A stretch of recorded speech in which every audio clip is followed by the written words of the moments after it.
This is Zach. He's 21 years old and has 24 million subscribers on YouTube under the name ZHC. He experienced exponential growth by customizing phones, cars, and even homes for some of the biggest creators on the planet. It happened insanely fast because just 7 months ago, we were shooting out of a house. We visited his new Hollywood-style studio in Austin, Texas to hear the story of how he went from a shy kid who wanted to make comics. I was like such a quiet kid. I was so shy. To one of the most well-known creators on YouTube. When you guys hit 1 million, I'll make something for you guys. Oh, that would be amazing. That'd be great. In that case, if you're watching right now, you guys should subscribe to Colin and Samir. Good Get point. them to 1 million. Yes, get us to 1 million. Good point. Yeah. Zach, so at this point you've got all these channels, you have a lot going on, but where did this all start? Art was a big part of my life when I was very young. So I liked to draw all the time. I liked to create stories. I think it was probably my junior year in high school. I started getting more into art. All my friends were studying to be engineers and doctors, and for me, that didn't quite interest me, but at the same time, I had no idea what I wanted to do or what I could do. So I started to doodle in class. I probably should have been a better student, but I got really, really bored in class, and it was very hard for me to focus in a classroom setting. So I just started doodling on the sides of my papers, and all my friends were on Instagram at that time, and I've never touched it. And I decided to just make an account, post it. I really wanted to drop out of high school so I could just focus on improving my skill in art. But my parents were good parents and told me to stay in school. So when I was growing my Instagram, I think I reached this point where it just didn't feel like I was going anywhere anymore. And I was walking down the street to school, and I was just thinking about why it didn't feel very meaningful. And I felt like that was because I couldn't be a part of it. It was more like people enjoyed my artwork, but nobody knew who I looked like. Nobody cared about me. Like nobody cared about that stuff. So I thought YouTube would be the next step for me. Someone suggested me do an art tutorial on YouTube. So I filmed myself on my iPhone 5. Hey guys, it's Zach. This is my first YouTube video, so thanks for tuning in. I was so nervous when I first started. It took me so many tries. I just looked terrified on camera. What kept you going? What made you want to do the next upload and the next upload? I felt like for YouTube, I could express myself a little bit. People could get to know me. It would tie me as a person into my artwork as well. So in college then, what types of videos are you uploading to YouTube? What does your channel look like? I think in college was my test phase because I was trying to test out different personalities because I was such a quiet kid at school and I would never speak up and I was so shy. So I was just testing different energies, testing different personalities, and that was a very experimental phase. I'm gonna teach you 3 easy tips for gaining a lot of followers. Hey, what's up you guys? This is ZH Comic Art, aka Zach Shit. Yo, what's up you guys? It's your boy ZH Comic Art. How are we all doing today? So today, I'm gonna be taking you through the day of an artist. It's really interesting what you just said, testing different personalities, exploring what people would react to. And you just mentioned that you were more of a quiet kid in high school. So did you feel that on YouTube you could express a bit more, or in front of a camera by yourself, you could express more than you could in a social setting?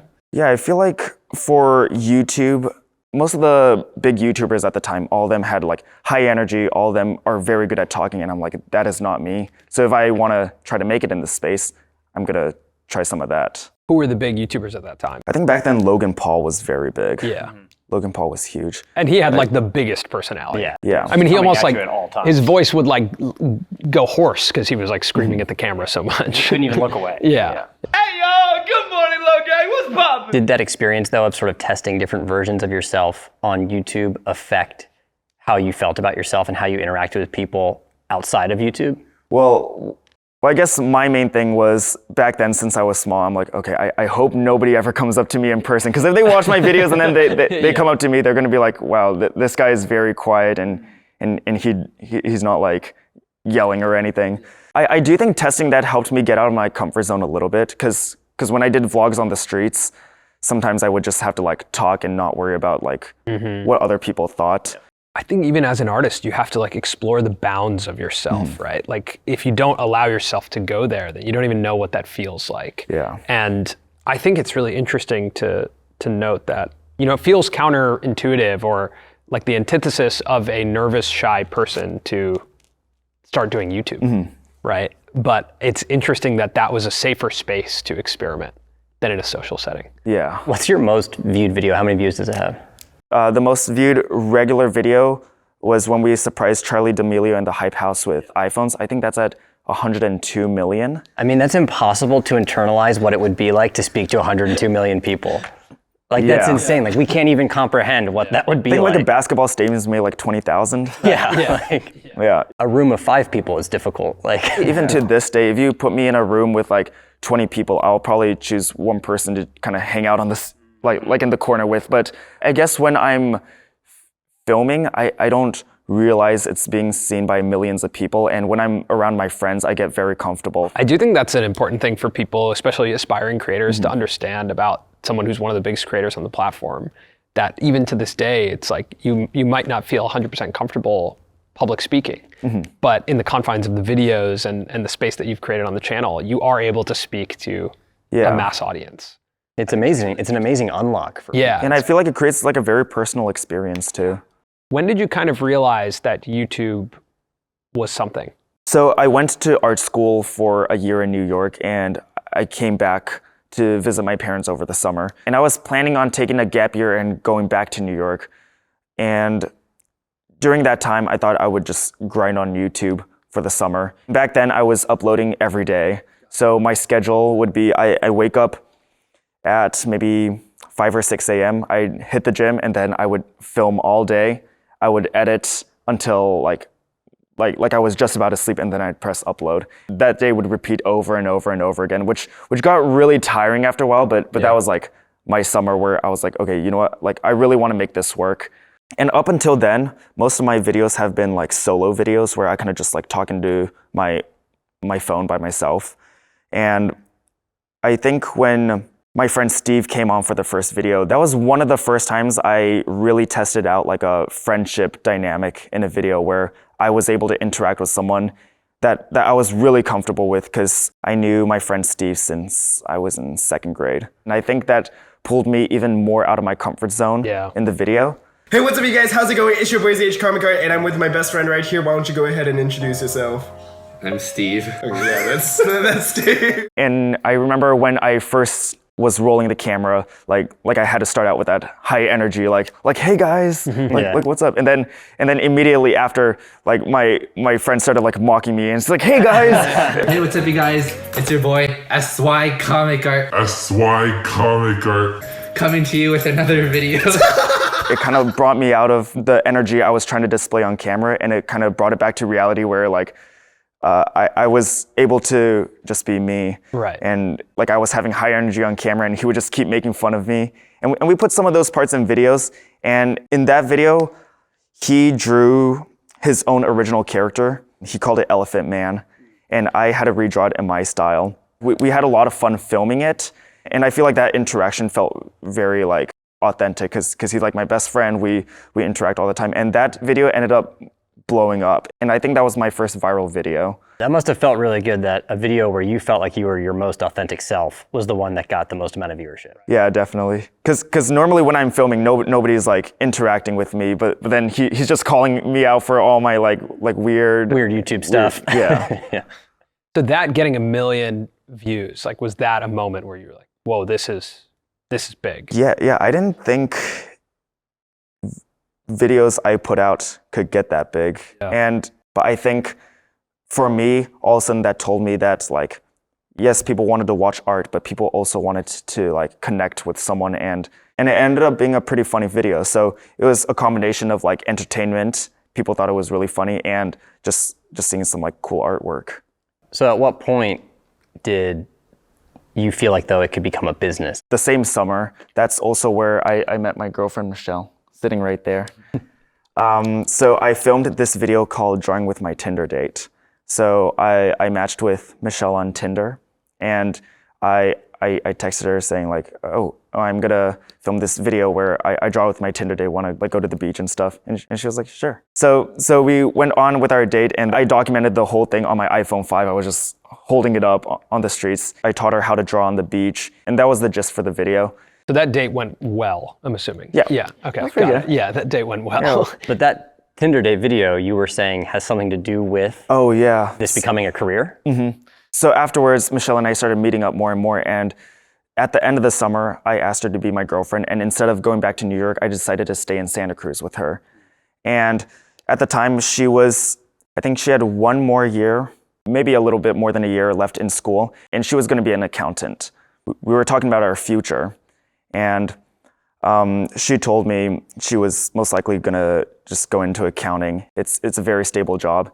So our plan was for me to experiment as much as I could with art, because at the time I felt like if I went into the comic book world or I was doing YouTube, there's a lot of volatility that comes with that and a lot of risk. But I really like art and I really like creating videos on YouTube, so I really want to pursue that. And Michelle would be the one making money, worst case scenario. And she would be an accountant, I would be making art on YouTube, and that's how we would live in the world. How many months into dating was this life plan created? 3 months. Yeah. So you guys really liked each other. Yeah, so it's pretty early, but that was the plan in case like YouTube like just didn't work for some reason. But I really had faith in it, and I firmly believed in like going all into something. So I wanted to put everything I had into YouTube. Wow, that's amazing. I remember some of the some videos go really viral, like drawing MrBeast, drawing PewDiePie. Oh yeah. Was that around that time, or was that much later?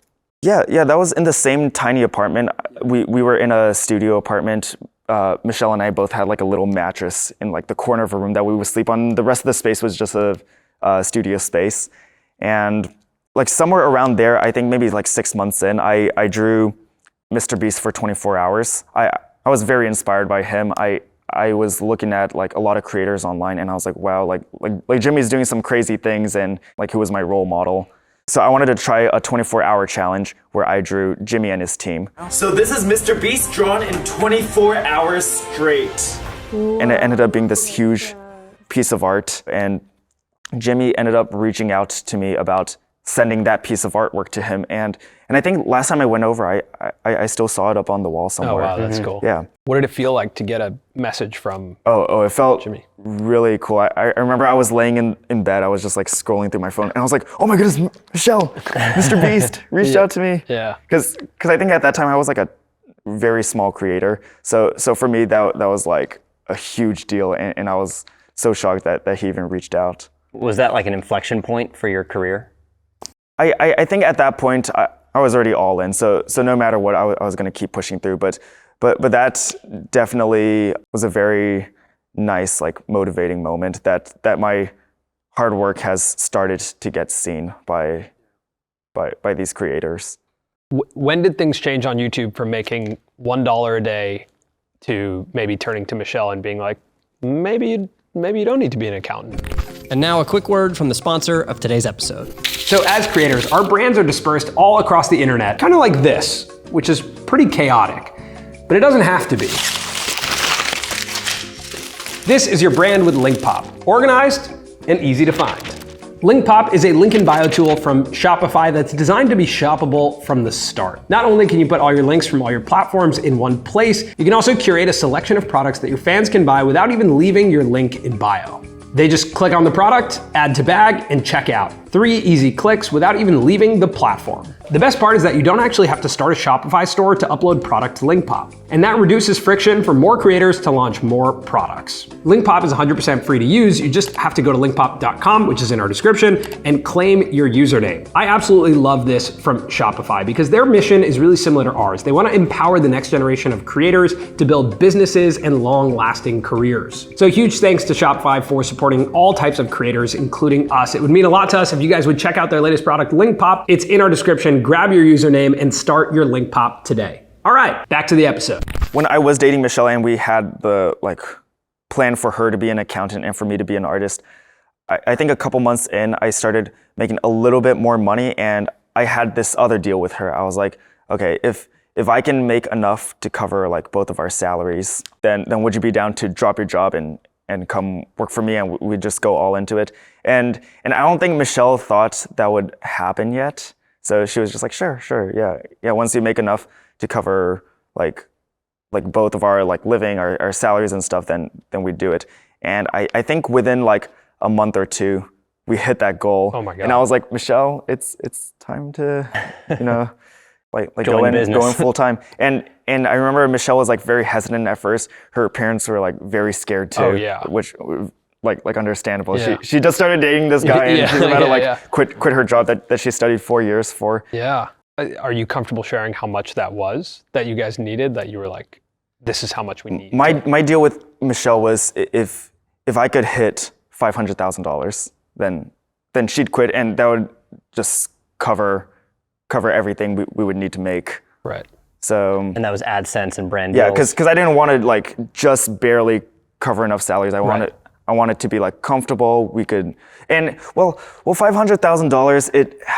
It wasn't really 500,000. It was more like we made 500,000 because everything I invested back into YouTube. So we really made zero. Yeah. But it's just knowing that we could make any money on YouTube really reinforced the idea that like, hey, maybe we could just like go all into this. How old were you at that time when you made $500,000 on YouTube? I was either 19 or 20. That's insane. 19, wow. I think. That's crazy. Like when I was 19 or 20, I'd never seen that much money. I didn't even know that like could exist in a bank account.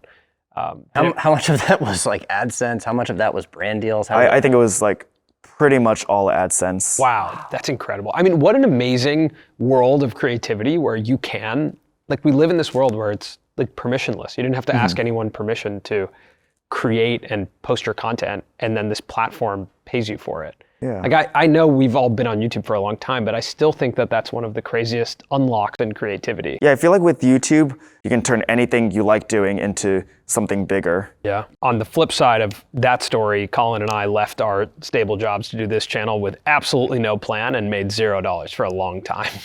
So I would encourage any startup creator to think about kind of what you thought about of like, if I can hit this mark, then that'll be a comfortable place for me to actually do this. And definitely looking back at it, I probably should have saved some because I just poured it all back into the business. But as a 19-year-old, I wasn't thinking about taxes. I wasn't thinking about any like just backup plans and stuff like that. So definitely as I grew, we had to kind of like learn the hard way. It's like, oh shoot, like now we need to pay taxes. Yeah. Taxes come up on you as a creator. Yeah. Every creator I hear that story of year one when I started making money. I didn't know about taxes. Yeah. Taxes was definitely a freak out moment because I remember one time we invested in a video, our bank account hit zero, and then I called my parents. I was like, no, don't worry. It's like a business investment. Then my parents are like, you got to worry about your taxes this year, and I was like, ooh. I'll try to earn that next month for taxes. I'll try and make it back. Yeah. So did you bring someone onto your team, or how did you change after that experience? It was just Michelle and I for the longest time ever. And in the early days, there were some like very unhealthy like grinds where I would work the entire day up until maybe like 10 p.m. I would toss the project over to Michelle. She would help me edit more until 4 a.m. and then I would wake up at 4 a.m. and take on that shift. So it was like, cause for me, since we only had me and her and our videos were getting bigger and bigger, we had to find a way to just put these videos out. And looking back at it, we definitely should have hired someone. But like my personal life is my work life. Like YouTube was just my life, and it's very hard for me to disconnect. Yeah. How often were you posting at that time? I think anywhere from like 2 times a week to 3 or 4. And a lot of those were big videos. So it was like just stay up all night working. The day we post, I would take a half day off and then it would just grind for like, yeah.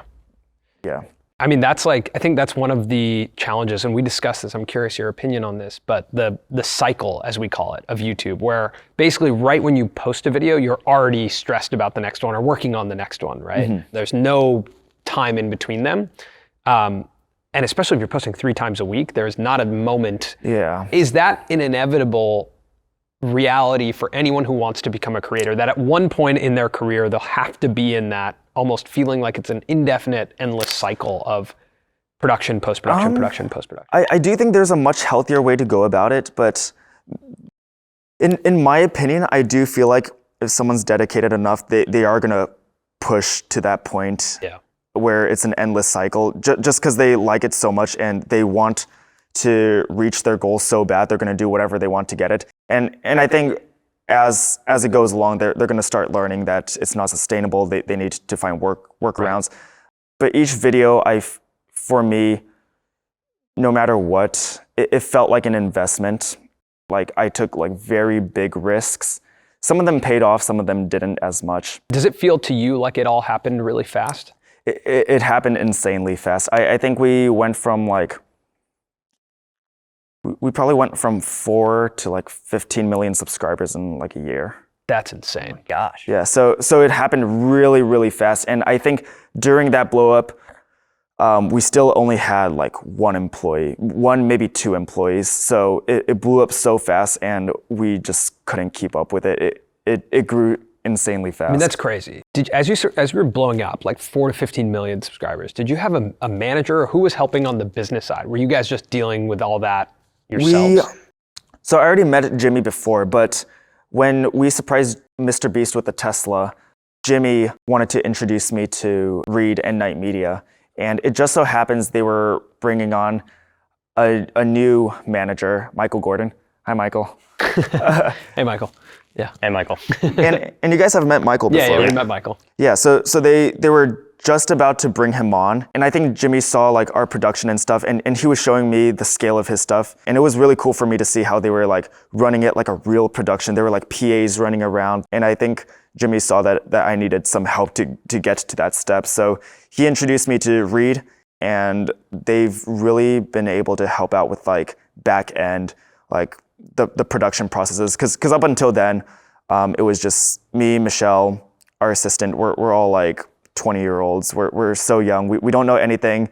It's not like a very professional workspace. And they really helped us build it into more of a business that's sustainable. It's very organized. And that took a long time, especially since we blew up so fast. I feel like by the time we hit 15 million, we should have had a lot more infrastructure than we did, because we had one employee. Right.